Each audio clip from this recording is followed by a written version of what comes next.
Igreja Cristo é Vida, a sua cidade refúgio. Vamos para a segunda parte da mensagem que iniciamos ontem. Os que andam nas pisadas da fé que teve Abraão. Os que andam nas pisadas da fé que teve Abraão. Hebreus capítulo 11, versículo 8. Os que andam nas pisadas da fé que teve Abraão. Então diz assim o apóstolo Paulo: pela fé, Abraão, quando chamado, obedeceu, a fim de ir para um lugar que devia receber por herança. E partiu sem saber aonde ia. É uma coisa meio de maluco, né? Pensa aí. Como é que é a história?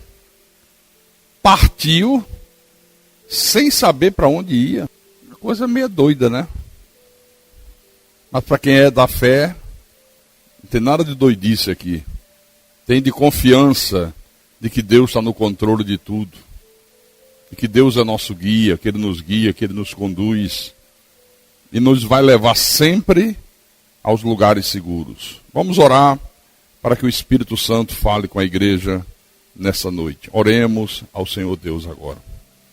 Senhor nosso Deus e eterno Pai, aqui estamos nós reunidos no primeiro culto do novo ano que se inicia. Eu lembro que Noé, depois que passou todo aquele período dentro da arca, navegando sobre águas, não havia nenhuma parte onde a terra estivesse à mostra. E depois de todos aqueles longos meses, a água começou a baixar, até que a arca pousou em terra firme.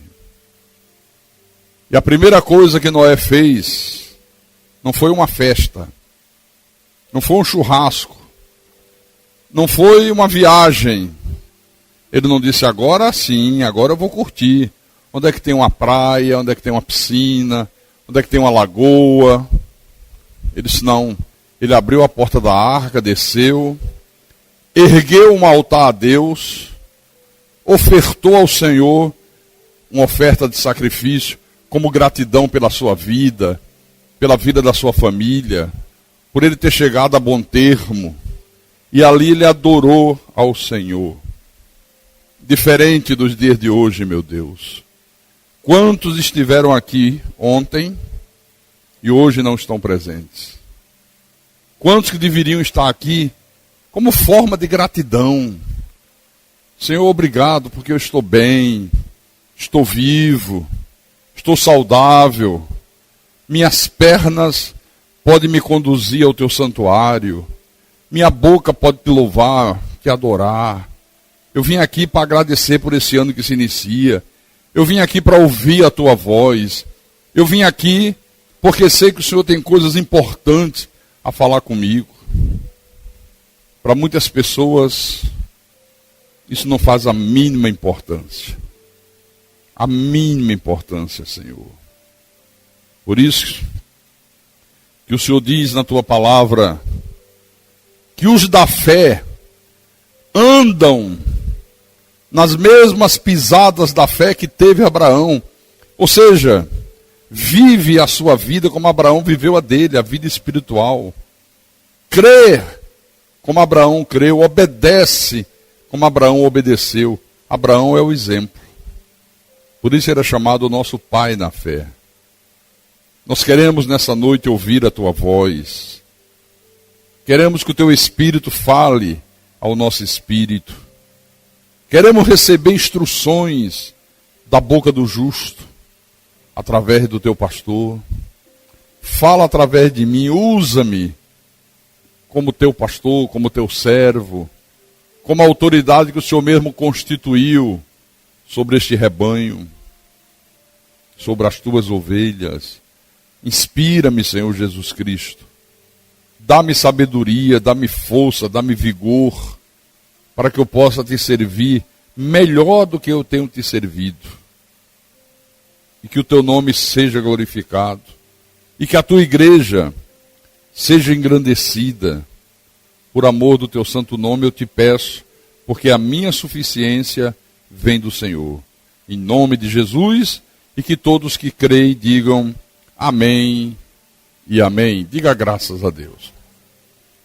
Então, meus irmãos amados e minhas irmãs em Cristo, você lembra que ontem Deus falou de uma forma tão profunda com a igreja, dizendo que nós somos diferentes da maioria da população desse mundo.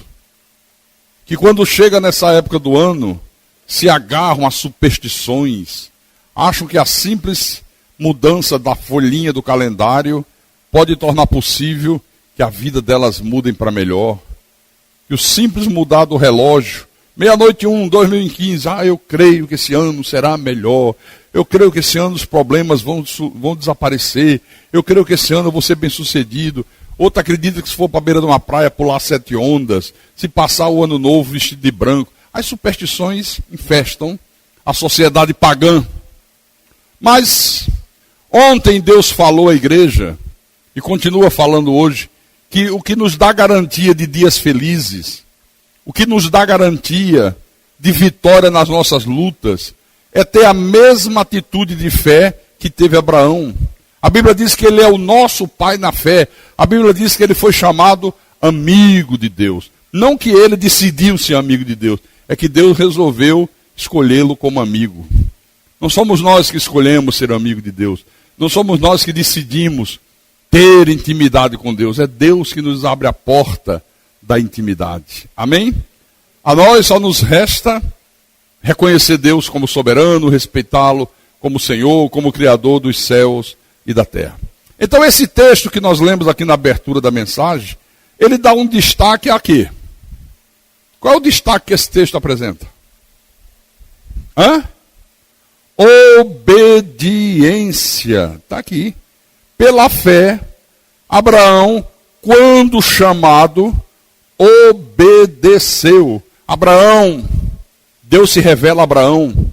Abraão era um idólatra, um incrédulo, vivia no meio da incredulidade, da idolatria perversa, mas era uma ovelha, e Jesus disse: as minhas ovelhas ouvem a minha voz. As minhas ovelhas, quando eu falo, reconhecem a minha voz. E Abraão reconheceu aquela voz que ele já tinha ouvido no concílio eterno, quando Deus nos criou como seres espirituais, a sua imagem, a sua semelhança. Abraão, que voz é essa? Essa voz eu reconheço. É diferente dos deuses que eu tenho servido, que nem voz tem. Essa voz tem impacto. Sai da tua terra, sai da tua parentela, sai da casa de teu pai e vai para uma terra que eu te mostrarei. Coisa impressionante, né? Eu disse ontem que sair da terra não é apenas sair do lugar geográfico, não é apenas sair de Fortaleza e ir para São Paulo, sair do Brasil e ir para a Europa. Não, sair da sua terra era sair do lugar geográfico, mas era também abandonar os seus deuses, os seus costumes, as suas crenças erradas, era deixar para trás a sua zona de conforto, era mudar o seu círculo de amizade, era começar a vida nova com Deus. E este homem obedeceu mesmo sem saber para onde ia. Aí eu pergunto, como é que a gente encontra pessoas hoje que andam nas mesmas pisadas da fé de Abraão, se Deus fala assim: não deixe de congregar, e a pessoa deixa? Você vê que a coisa está estranha? Tem muita gente fingindo ter fé, tem muita gente que finge obediência. Imagine se estivesse no lugar deste homem. Se sair de casa para vir a um culto é um Deus nos acuda, é uma dificuldade dos creu. Tem gente que acha que sair de casa, vinha a um culto de terça-feira à noite, sair de casa, vinha a um culto quinta-feira à noite, vim domingo de manhã, vim domingo à noite. É uma dificuldade tremenda. E se tivesse no lugar desse homem, um homem próspero, rico, bem-sucedido, um agricultor, um pecuarista de sucesso, um homem que tudo corria bem na vida desse homem, e de repente Deus manda ele sair da sua zona de conforto, ele ir para um lugar que Deus disse: eu vou te mostrar aonde eu quero que você vá. Não sabia para onde ia, não sabia a distância, não sabia os riscos, nem os perigos que ele tinha que enfrentar durante a sua caminhada. Mas uma coisa esse homem sabia, com quem ele ia, e isso era o suficiente. Eu disse ontem, o importante não é você saber como vai vencer as lutas desse novo ano, porque sem lutas não há vitória. O importante não é você saber como vai resolver os problemas que vão surgir. O importante é você saber com quem você vai resolver os problemas, com quem você vai enfrentar as suas lutas. Está aqui. Eu faço uma pergunta para você que teve o temor de no primeiro culto do ano estar na igreja. Quando Deus te chama para servir, você serve? Ele te chama para servir. Você serve? Por exemplo, estou aqui, ó. Estafa, fadiga, parece que não dormi, parece que as energias são sugadas, cada esforço que eu faço.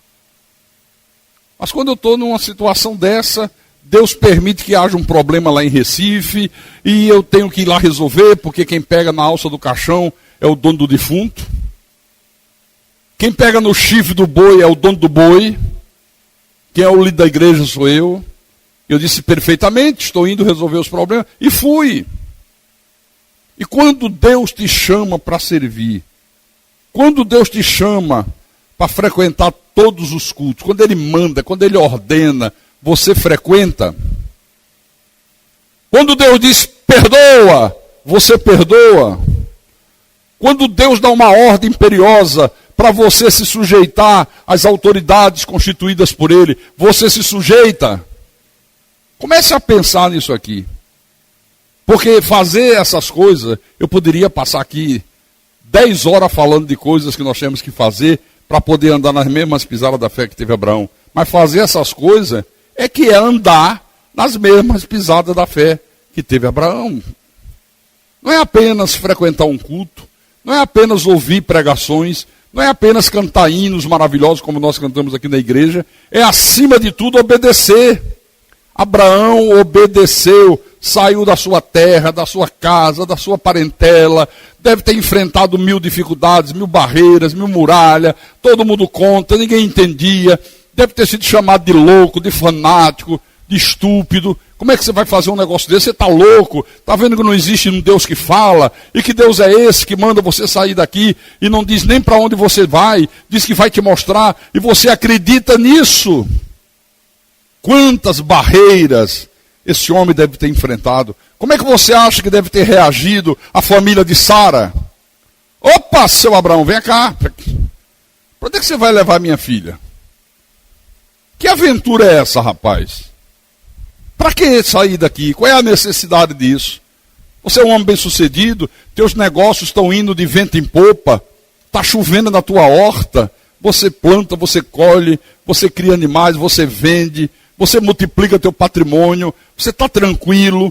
E por que você vai partir para uma aventura cega? Quantas barreiras, quantas dificuldades. Esse homem, contra tudo e contra todos, o texto da Bíblia diz em Gênesis capítulo 12, partiu como Deus lhe ordenara que partisse. Amém?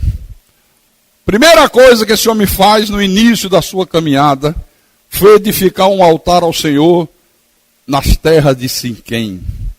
Eu disse essa noite que Siquém, no texto hebraico original, quer dizer ombro. Ombro.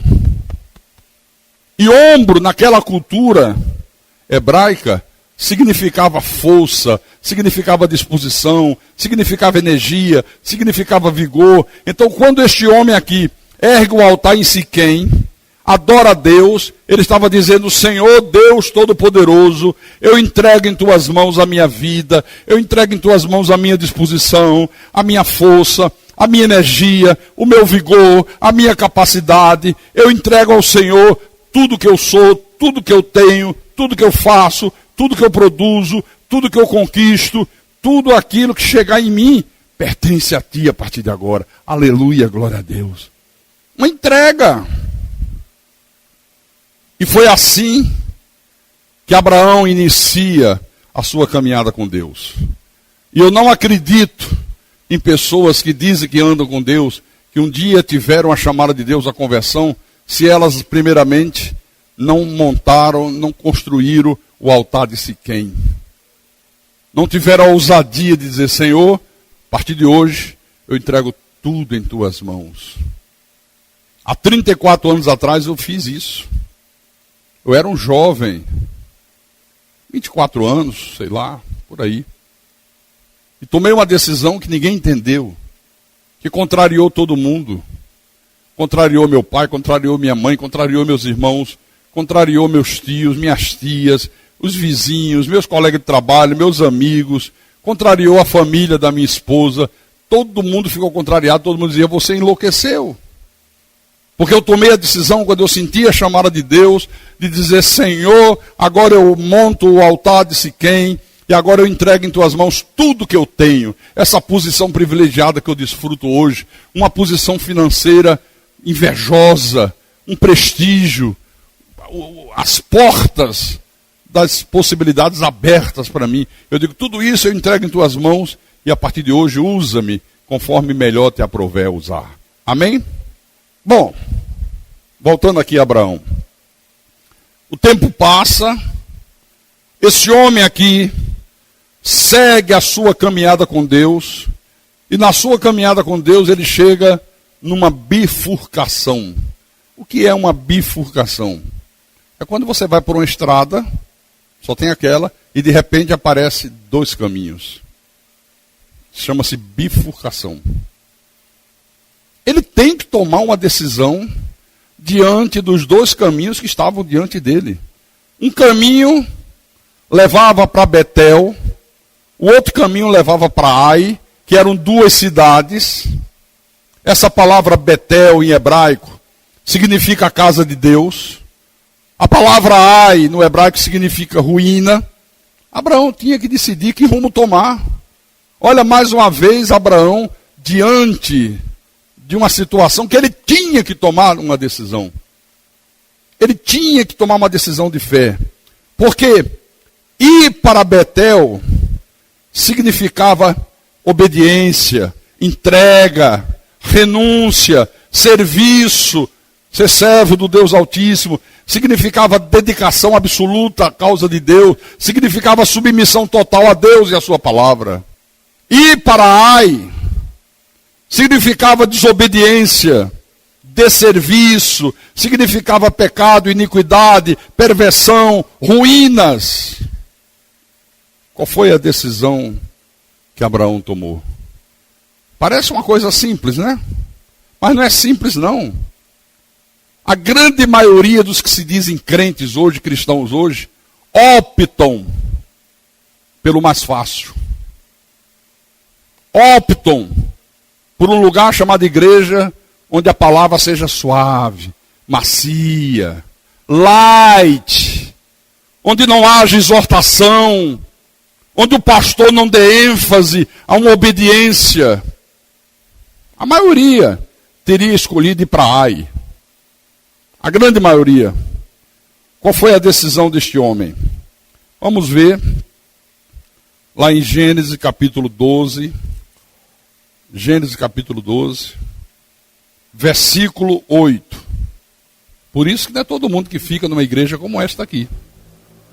Porque nessa igreja, se é o pastor Hermes que prega, bate na tecla da obediência, bate na tecla do servir, bate na tecla da santidade. Se é o pastor Carlos, a mesma coisa. Se for a pastora Sandreli, a mesma coisa.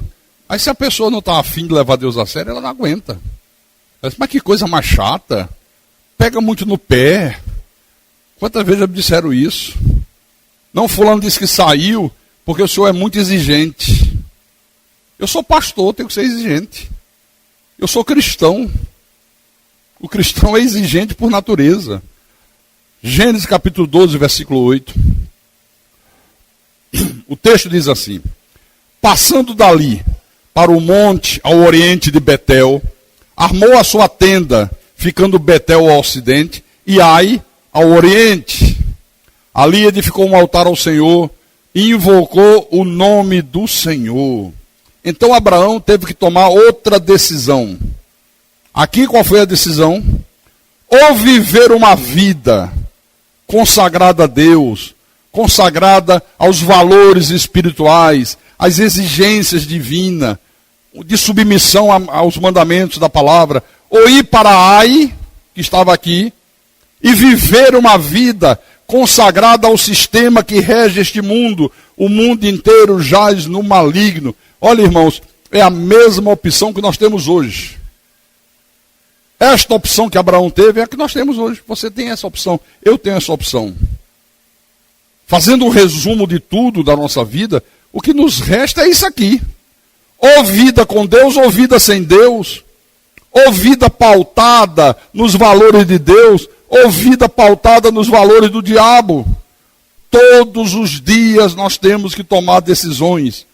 Ou obedecer à iniquidade de um sistema mau, perverso, imoral, destruidor, pervertido, ou se submeter aos valores do reino de Deus. Isso é nas mínimas coisas. Nas mínimas coisas, todos os dias você se encontra diante de uma situação como esta. O que é que eu faço agora? Eu me submeto aos valores do sistema que rege este mundo diabólico, ou eu me submeto aos valores de Deus? Isso é todo dia, isso é todo instante. Isso faz parte do nosso dia a dia da vida. Segura um pouco aí, porque eu vou mostrar para você em Mateus capítulo 6, versículo 33, o que foi que Jesus disse. Mateus capítulo 6, versículo 33. Ontem uma pessoa falou comigo ali, disse assim: pastor, o senhor lembra de fulano? Digo, mais ou menos. Já congregou aqui, agora está ali. E eu encontrei com ele, ele disse assim: não, é porque onde eu estou, o pastor disse que o pastor Carlos está errado. A escala é, primeiro lugar, Deus. Segundo lugar, a família. Terceiro lugar, a igreja. Eu digo, mas em que sentido que ele falou isso? Não, por exemplo, o senhor disse que Natal tem que ser na igreja, Ano Novo tem que ser na igreja. Digo e vou continuar dizendo. Vamos ver se essa escala está certa? Primeiro Deus, segunda família, terceira igreja. O cara chegou e disse: Senhor, eu quero te seguir por onde quer que tu fores. Eu disse: quer mesmo? Quero. Então vem. Não, tem um problema. Deixa eu primeiro ir sepultar meu pai. Aí eu disse: legal. Primeiro lugar Deus, segunda família. Cuida primeiro do teu pai, depois você vem e me segue. Foi isso que Jesus falou? O que é que Jesus falou? Deixa os mortos cuidar dos teus próprios mortos. Tu vem e segue-me. Aí tem uns imbecis que só conhecem Bíblia literalmente, intelectualmente. Não tem nenhum discernimento. E fala essas bobagens e as pessoas comem na mão dessa gente. Deixa os mortos celebrar o Natal pagão. Tu vens e celebra o Natal espiritual. Deixa os mortos celebrar o Réveillon deles. Tu vem e celebra o Ano Novo cristão. É assim que a coisa funciona com Deus. Versículo 33. O Senhor Jesus disse: buscai, pois, em primeiro lugar o seu reino e a sua justiça, e todas estas coisas vos serão acrescentadas. O que é buscar o reino de Deus? No caso de Abraão, é optar por Betel. É fazer aquilo que Deus manda e rejeitar com todo vigor as coisas que Deus abomina. Isso é buscar em primeiro lugar o reino. Aparece uma oportunidade de negócio e se você mentir, você vai ganhar mais dinheiro, o lucro vai ser maior. Se você não mentir, você pode levar um prejuízo, algum tipo de prejuízo. Um exemplo prático. Você tem um automóvel, usou o automóvel 3, 4, 5 anos, diz: eu quero trocar de carro, vou vendê-lo. Aí, alguém chega para você e diz assim: quantos quilômetros tem teu carro rodado? Aí você diz: está com 150 mil quilômetros rodado. O cara diz, se você vender com essa quilometragem e o carro vale 20 mil, só vão querer te pagar 15. Porque está muito rodado.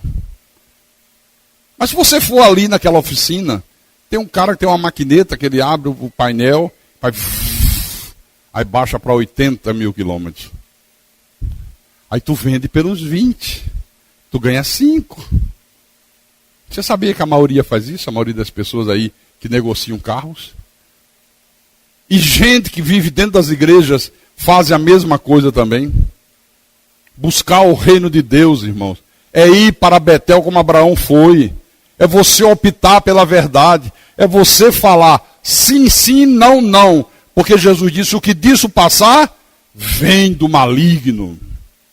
Isso é buscar o reino.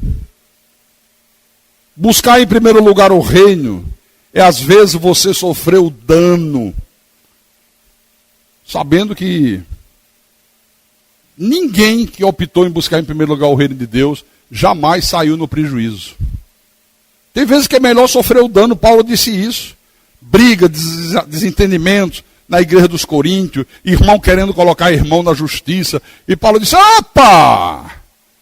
Que comportamento é esse? Não tem nenhum sábio no meio de vocês que sabe julgar as causas da igreja? Irá um irmão contra outro irmão, isso perante incrédulo? Não é melhor você sofrer o dano do que envergonhar o nome do Senhor?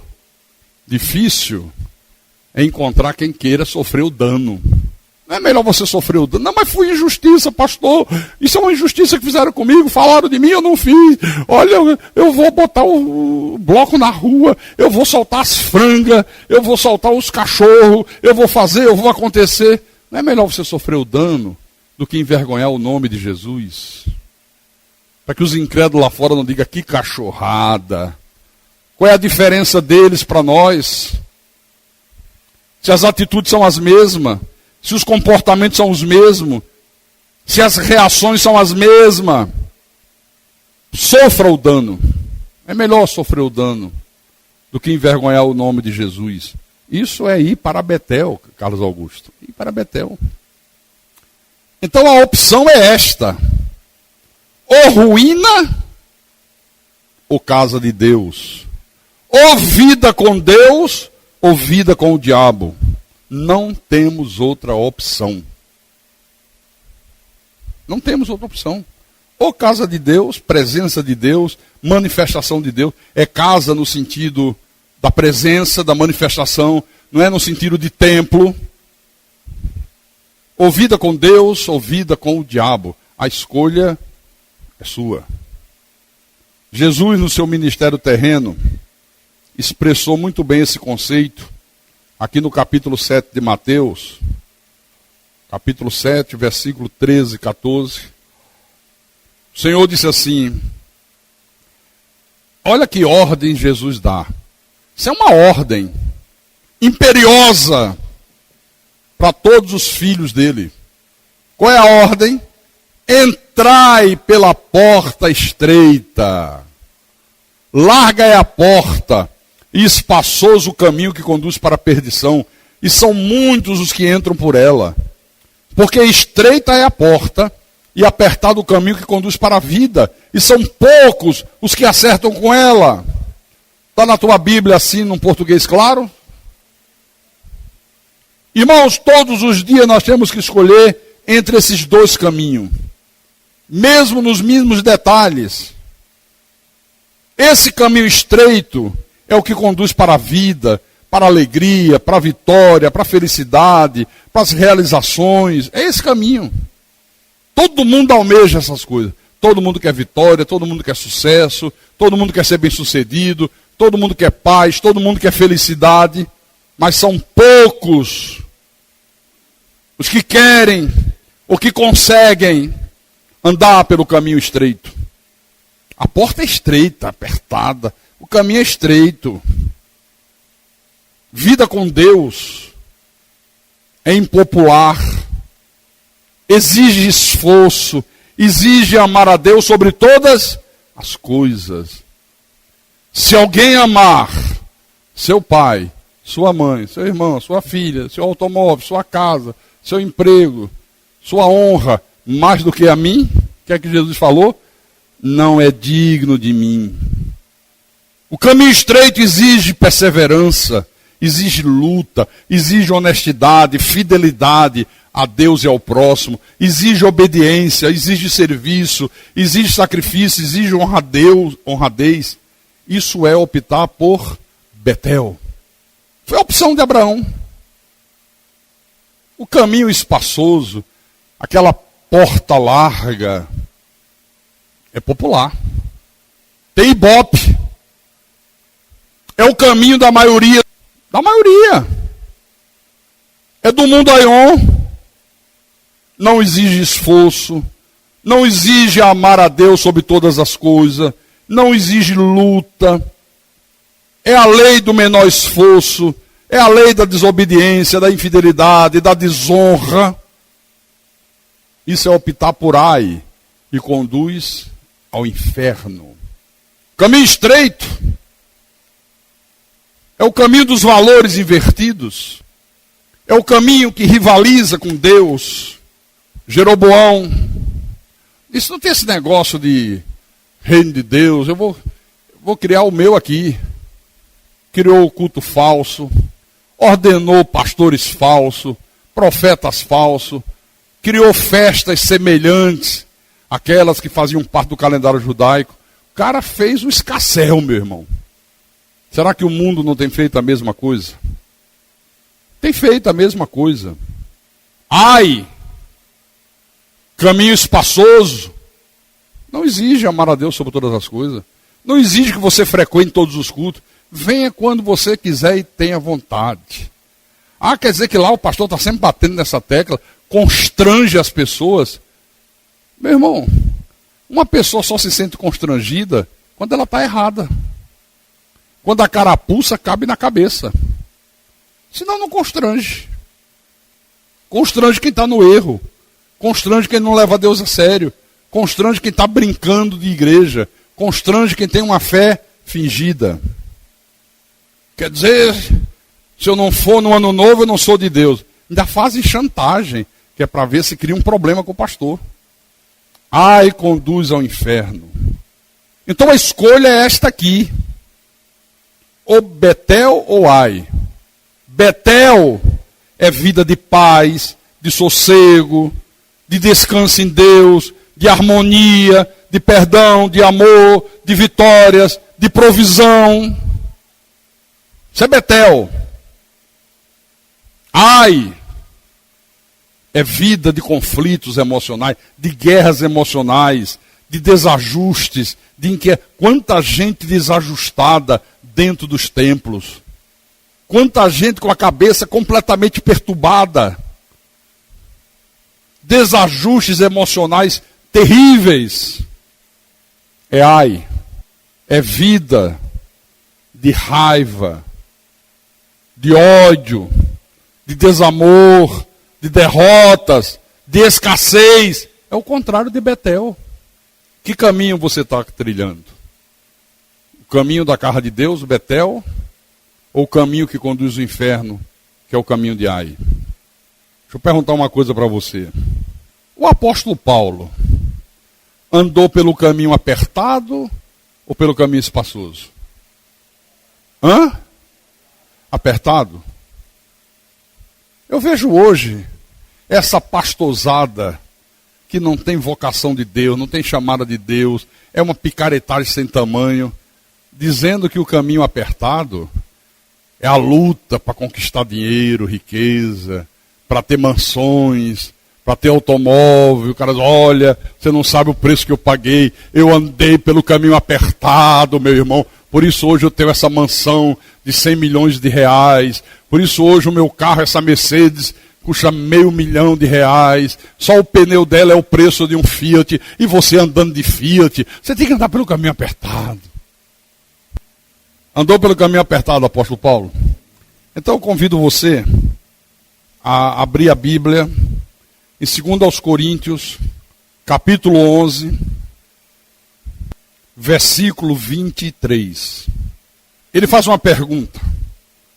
se comparando com aqueles que se diziam ministros de Cristo, aqueles que no seu tempo se diziam apóstolos, se diziam pastores. Paulo disse, é tudo um bando de falsos. Aí ele diz, vamos resolver a parada. Eles são ministros de Cristo? São. Ah, é? Falo como fora de mim. Eu ainda mais. Em trabalhos, muito mais em prisões, em açoites sem medida, em perigo de morte, muitas vezes. 5 vezes recebi dos judeus uma quarentena de açoite menos um. Será que a gente suportaria pelo menos uma quarentena? Uma vez apenas? Será que se alguém da igreja moderna enfrentasse uma situação dessa, de ser pego no meio da rua, quer dizer que vocês dizem que não tem livre-arbítrio, que Deus é soberano, que Deus está no controle de tudo, pega esse sujeito aí, segura num braço, segura no outro, ou sujeito ou sujeita, e viesse alguém com chicote e desse 39 chicotadas nas duas costas? Vou dizer uma coisa para vocês, não se choquem com o que eu vou dizer. 99% dos que se dizem crentes, cristão, evangélico, pegava o beco, nunca mais colocava os pés dentro da igreja. O quê?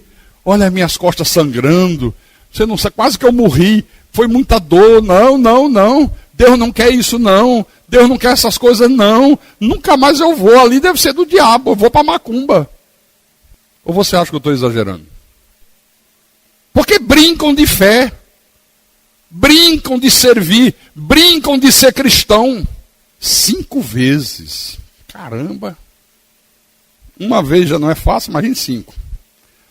Fui 3 vezes fustigado com varas.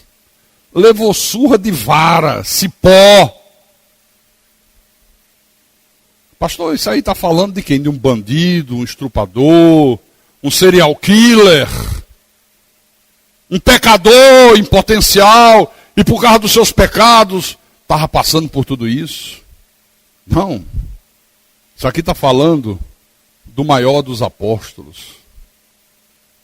Do maior dos apóstolos. Uma vez, Paulo disse, fui apedrejado.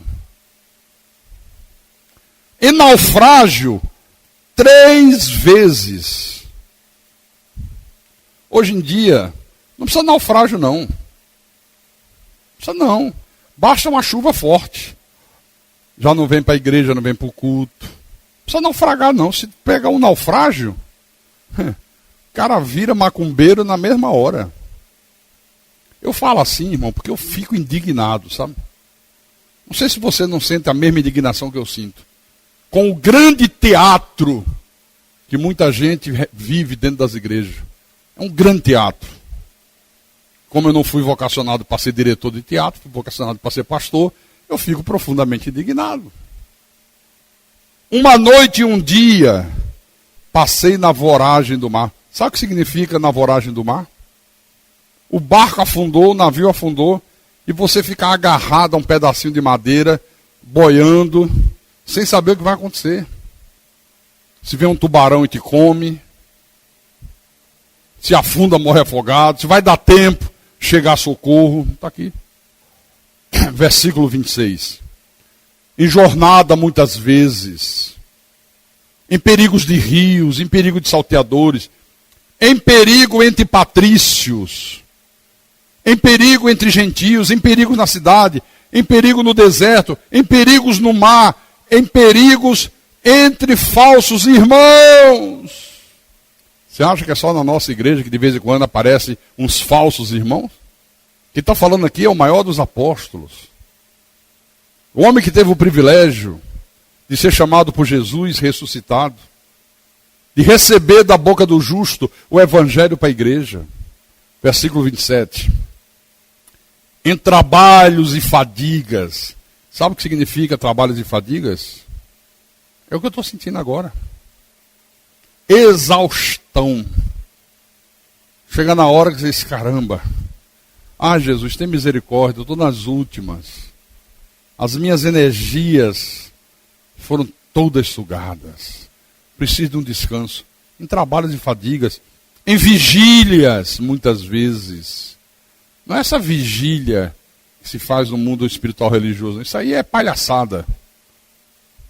Jesus disse: não penseis que vocês serão ouvidos pelo muito falar. Quando você orar, não fique com vãs repetições, porque Deus sabe o que você necessita. Aí vem o sistema religioso, faz ciclo de oração, de 6 da manhã a meio-dia, de meio-dia às 18, como se Deus fosse um Deus surdo. Ou um velho gagá, que as pessoas precisam estar falando com ele horas e horas e horas e horas e horas e horas, e horas para ele atender. Ou não está na tua Bíblia o que Jesus ensinou sobre a oração? Ou eu escrevi uma Bíblia particular. Quando orardes, não se assemelhe ao gentio, aos pagãos, que presumem que pelo muito falar serão atendidos. Está chamando essa turma toda de pagãos. Não sou eu, é Jesus. Muitas vezes em fome e sede, em jejuns, muitas vezes. Não é esse jejum religioso, vou fazer um jejum, ó Senhor, vou ficar sem comer, sem beber água, de meia-noite de hoje até meio-dia de amanhã, com um propósito, o Senhor abrir uma porta de emprego. Você acha que jejum move a mão de Deus, é? Você acha que o Deus Criador dos céus e da terra é movido por jejum? Pastor, e que jejum é esse aqui? Olha só, ele falou, muitas vezes em fome e sede, por falta de provisão, por falta de alimento, de água, em jejum muitas vezes. É aquele jejum que a maioria dos trabalhadores brasileiros fazem. Acorda às 5 horas da manhã, principalmente quem mora nas grandes metrópoles, né? Como eu já morei, acordava 4 horas da manhã no Rio de Janeiro, tinha que pegar 3 ônibus até chegar na Fermaza. Tinha que chegar às 7h30 lá, mas onde eu morava tinha que sair 4 da manhã, todos os dias. Não tinha como tomar café, não dava tempo, pegava no batente. Quando dava 11 horas eu dizia para os meus amigos assim, meu irmão, estou em jejum até agora. Não é jejum religioso, é um jejum pela circunstância, circunstancial. Aí versículo 28, ele diz, além das coisas exteriores, há o que pesa sobre mim diariamente, a preocupação com todas as igrejas. Agora eu quero que você entenda uma coisa, por favor. Isso aqui não significa que esse caminho estreito, esse caminho apertado, é um caminho que só reserva para a gente dor e sofrimento. Não, não é isso que eu estou dizendo. Eu estou apenas mostrando esse exemplo para você ver que o maior dos apóstolos passou por isso aqui. O que eu quero que a igreja entenda é que esse caminho estreito, esse caminho apertado, é o melhor caminho. É o melhor, é o caminho de Deus. Mas nunca esqueçam uma coisa, é o caminho que nos reserva os maiores desafios. É o melhor caminho, é o caminho do Senhor, mas é o caminho que vai exigir de você força, coragem, obediência, uma fé não fingida. Remar contra a correnteza vai exigir de você andar na contramão desse mundo. Você pensa que é fácil? Não é um caminho confortável.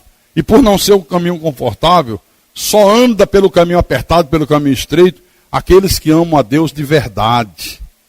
Aqueles que estão dispostos a abrir mão de tudo por amor ao Senhor Jesus Cristo. Como fez Moisés, como fez Abraão, como fez o apóstolo Paulo, como fez o apóstolo Pedro, como fizeram todos os discípulos da igreja primitiva. Abriam mão de tudo por amor a Jesus. E foi exatamente por isso que Jesus disse, porque estreita é a porta e apertado o caminho. E são poucos os que entram por ela. Quantos são os que entram por ela? Você sabe o que significa pouco? Isso aqui tem muita água ou pouca água? Muita. Muita água ou pouca água? Muita ainda? Muita água ou pouca água? Muita água ou pouca água? Pouca. Está vendo que é pouca? São poucos os que acertam com ela. Então, ou nós entramos pelo caminho, pela porta estreita, pelo caminho estreito, ou entramos pela porta larga, pelo caminho espaçoso. Ou nós caminhamos com a maioria, ou nós caminhamos com a minoria. E outra decisão difícil, hein? Caramba! Caminhar com a maioria ou com a minoria? Porque caminhar com a maioria é mole. Você faz o que a maioria faz, todo mundo aplaude, todo mundo gosta. Se a maioria rouba, você rouba também, está tudo certo. Os ladrões se dão as mãos. Até oram, né? Viu aquele lado de Brasília?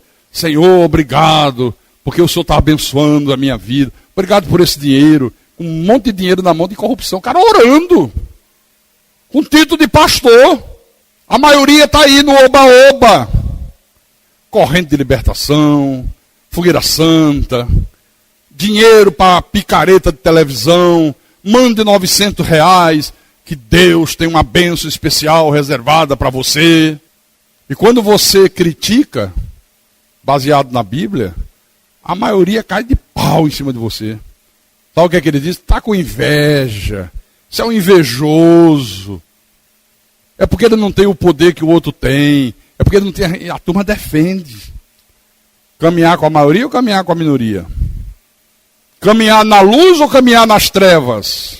Lá no Velho Testamento, no livro do profeta Josué. Josué, capítulo 24. Josué, capítulo 24.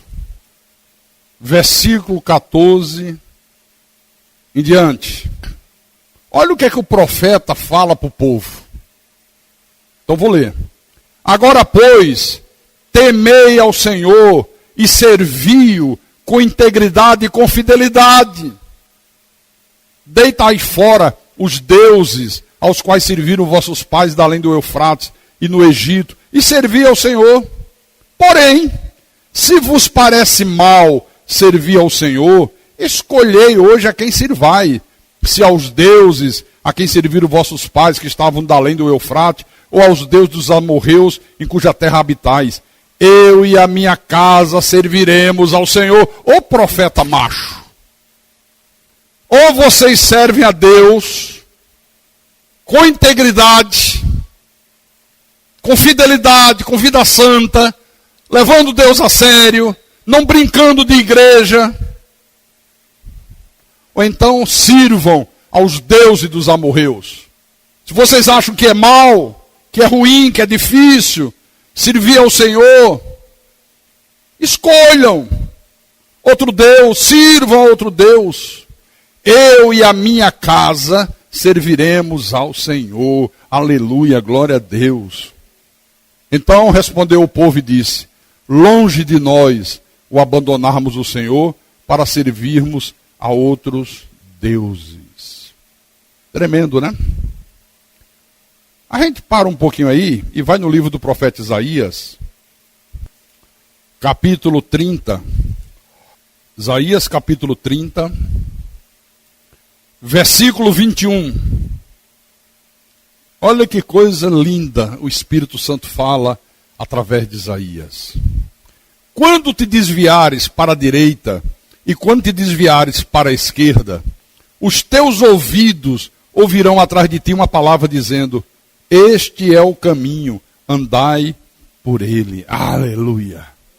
Quer dizer, Deus não permite que os seus filhos errem, se percam. Se você tiver em dúvida, se desviou para a esquerda, se desviou para a direita, está numa dúvida danada, você vai ouvir uma voz por trás de você que vai dizer: eps, este é o caminho certo. Como diz o carioca, sacou? Não tinha um negócio antigamente, sacou, bicho? Sacou? Por que Abraão escolheu certo? Tinha uma voz por trás dele que dizia: olha, Abraão, este é o caminho. Por isso que ele foi para Betel. Betel é o lugar onde os filhos de Deus adoram o Criador. Betel é o lugar onde Deus instrui os seus filhos na verdade. Betel é o lugar onde pessoas de fé verdadeira adoram e servem a Deus. Betel não é lugar de fofoca. Betel não é lugar de gente arrogante, prepotente. Eu esqueci de falar isso terça-feira na diplomação, que aquele diploma não torne você que recebeu um arrogante. Ah, agora eu conheço, tal. Aí já enche o peito de pombo. Já viu o pombo? Como é que é assim? Pombo é assim, ó. Peito de pombo. Tem gente que é peito de pombo. Fica intolerante. Se um irmão erra, o cara quer pegar no pescoço e estrangular o irmão. Ele se torna o sabe-tudo. Ele se torna o bam. A última mecha do pudim. Não seja arrogante. Quanto mais conhecimento você tem, mais humilde você fica. Principalmente com os irmãos. Nós somos duros, nos indignamos profundamente com os lá de fora. Aqueles que são, por vezes, comprovadamente filhos do diabo. Mas um irmão em Cristo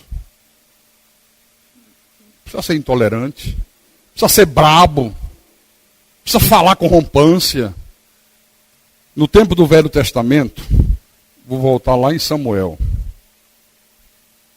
Betel era o lugar onde o profeta Samuel julgava o povo. 1 de Samuel, capítulo 7, versículo 16. Versículo 16 diz assim: de ano em ano, fazia uma volta, fazia uma turnê, passando por Betel, Gilgal e Mispa, e julgava Israel em todos esses lugares. Era um lugar tão sagrado, tão cheio da presença de Deus, que o profeta julgava o povo lá em Betel. Quando Saul foi ungido rei, ele viu homens que estavam subindo a Deus a Betel. Aqui mesmo na 1 de Samuel, basta ir no capítulo 10, versículo 3. Samuel acabou de ungir Saul, o rei. Aí no versículo 3 ele diz: olha, Saul, quando dali passares adiante e chegares ao carvalho de Tabor, ali te encontrarão 3 homens que vão subindo a Deus a Betel. Estão indo para o lugar de adoração, estão indo para o lugar sagrado, para o lugar santo. Um levando 3 cabritos, outro 3 bolos de pão e o outro um odre de vinho. Quer dizer que Betel é um lugar de sacrifícios a Deus.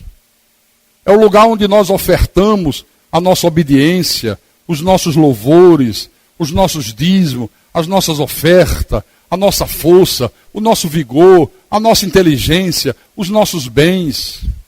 Então, meus irmãos, não há meio termo. Ou é vida com Deus ou é vida sem Deus. Ou você vai para Betel ou você vai para Ai. Ou você entra pela porta estreita e segue pelo caminho apertado, ou você entra pela porta larga e segue a tua caminhada pelo caminho espaçoso. O caminho espaçoso tem bebida, tem drogas à vontade, tem maconha, tem cocaína, tem crack, tem cigarro, tem prostituição, pode ter quantas mulheres queira e possa. No caminho espaçoso tem adultério, tem violência, tem mentira, tem idolatria para todos os gostos, tem óleo ungido, tem corrente, tem fogueira santa, tem novena, tem falso pastor, tem falsa igreja, tem noitadas de orgia, tem homossexualismo, tem lesbianismo, tem desonestidade, tem depravação, tem aborto, tem acúmulo de maldade. Tem tudo isso. O cardápio é farto. Para quem gosta. Para quem gosta é um prato cheio. O caminho estreito. Estreito já diz, né? Às vezes é um tanto quanto desconfortável. Tem culto terça-feira à noite. Tem culto quinta-feira à noite. Tem o domingo como dia de descanso, o dia do Senhor. Tem Deus como soberano. Tem honra. Tem fidelidade. Tem dízimo, tem oferta, tem amor, tem perdão, tem bondade, tem misericórdia. Tem gente que prefere sofrer o dano. Isso é o caminho apertado. Não traz popularidade. Eu estava hoje meditando para trazer essa mensagem e passou como se fosse um filme dos anos que eu transitei na iniquidade. E Deus foi dizendo, olha como você era popular. Você não pregava a verdade, você pregava a mentira. Você era uma máquina de arrecadar dinheiro. Você procurava agradar aos homens, não a mim. Mas olha como você era popular. Olha como você era carregado nos ombros. Olha como o sistema religioso te aplaudia. A pastorzada dizia, eu quero conhecer o pastor Carlos. Vinham me conhecer. Aqui. Em Recife. Pastor, tem um grupo de pastores aí. Vieram falar com o senhor. Aí você entrava. Arreca. 5, 6. Ô pastor, é que a gente te vê na televisão e é uma honra conhecer o irmão. O irmão tem muita fé. Que fé? Que fé que eu tinha nesses anos todos? Nunca enfrentei uma rebelião. Nunca se levantou um que dissesse assim, pastor Carlos é feio. Você vê como é que as coisas são? Depois da graça de Deus, já perdi a conta das rebeliões que eu enfrentei na igreja, das críticas. O sujeito está dentro da igreja, se finge de amigo ou de amiga, e depois te trai como Judas, com um beijo no rosto, um sorriso nos lábios. Caminho estreito, está aqui. Pastor Carlos, mas é o seguinte, mas tem gente, pastor, que está transitando nos dois caminhos ao mesmo tempo. Impossível. Absolutamente impossível. Não dá para andar nos dois caminhos ao mesmo tempo. O sistema religioso profano diz que dá. Tem até um ditado que diz, é o crente Raimundo. Uma perna na igreja, uma perna no mundo. Já ouviu isso, irmã? Não é? Crente Raimundo. Uma perna na igreja, uma perna no mundo. E aí a turma aceita como crente. Não, o irmão é crente, é safado, ladrão, mulherengo, pega todas, fofoqueiro ou fofoqueira, desonesto, mas é um irmão em Cristo, ele tem um temor a Deus tremendo. É o crente Raimundo. Ou então, o crente carnal. Crente carnal, onde é que a Bíblia fala disso? A Bíblia fala de homem natural e homem carnal. Homem espiritual e homem natural. Pastor, não pode, vou terminar mostrando isso. Mateus, capítulo 6. Marque aí. Porque se criam essas coisas e as pessoas engolem, absorvem e ficam sujeitos dentro da igreja, que é comprovadamente do diabo, e a turma respeitando como irmão em Cristo. Essa gente parece que nunca leu 1 Coríntios. Se alguém se dizendo irmão, se dizendo cheio do Espírito Santo, se dizendo convertido, for imoral, indecente, fofoqueiro, nem com ele coma. Nem com ele coma. Mas sabe o que é o sistema religioso? Não, também não é assim. Não vamos ser tão intolerantes, vamos ter um pouco de paciência. O cara já pegou umas 1000 mulheres pelas igrejas que ele passou. Mas o que é que tem? Ele é igual Bombril, pode pegar 1001. É essa ser vergonhice. Esses pastores picaretas, quando eu digo esses pastores picareta, está gravando. Não são todos. Que aí diz, pastor, agride todos os pastores. Não, eu estou falando desses picaretas. Não estou falando de todos. Quem não é picareta não tem por que se ofender. Você não é, você tem consciência que não é, você está bem com Deus, por que vai se ofender? Estou falando dos que são, se divorciam. Tem gente aí que já casou 3, 4 vezes e continua sendo respeitado como pastor. E tem ibope. Por isso, quando eu soube que o Kleber Lucas já vai no 3º ou 4º casamento, não lembro agora, a última mulher que ele pegou foi a ex do Romário. Precisa de pegar as sobras, o cara, né, meu irmão? Pegar sobra de Romário é muito mau gosto, viu? Eu proibi de tocar as músicas dele aqui na igreja. Não toca.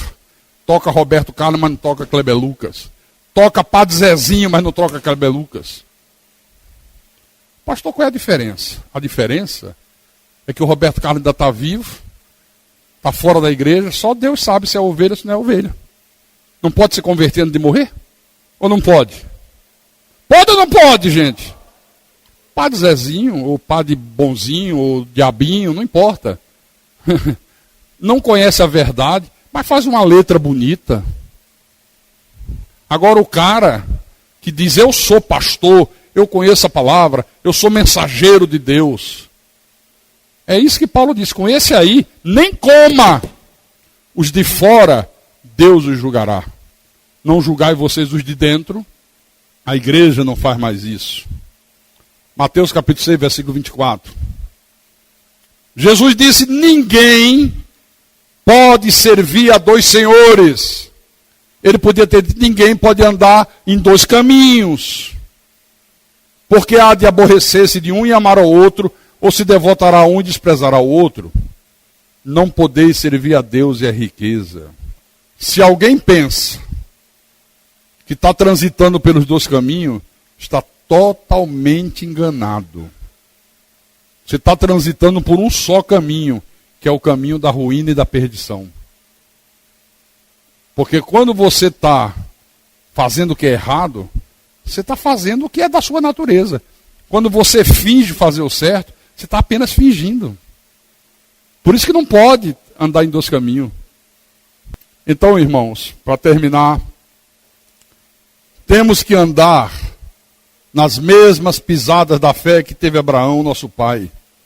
Abraão, diante de Betel e de Ai, toma a decisão e diz, eu vou para Betel. Eu vou para onde a presença de Deus é manifestada. Eu vou para onde Deus fala. Eu vou me submeter àquele que falou comigo e disse, sai da tua terra, da tua casa, da tua parentela, da casa de teu pai, e vai para uma terra que eu te mostrarei. Eu vou me submeter àquele que me chamou. Nada foi planejado. Não havia um roteiro, um script. Não havia um mapa. Siga por aqui, faça assim, faça assim. Não. As coisas foram acontecendo naturalmente. Naturalmente. E ele continuou a sua caminhada. E aí, constrói o 3º altar. Domingo de manhã. Muito bem, gostei. Igual novela. Domingo pela manhã. Quem tem ouvidos para ouvir, que ouça o que o Espírito falou para a igreja nesta noite. Em nome de Jesus. Para a glória de Deus. Glorifica a Deus com pau. Se Deus tocou no teu coração, faça uma visita à Igreja Cristo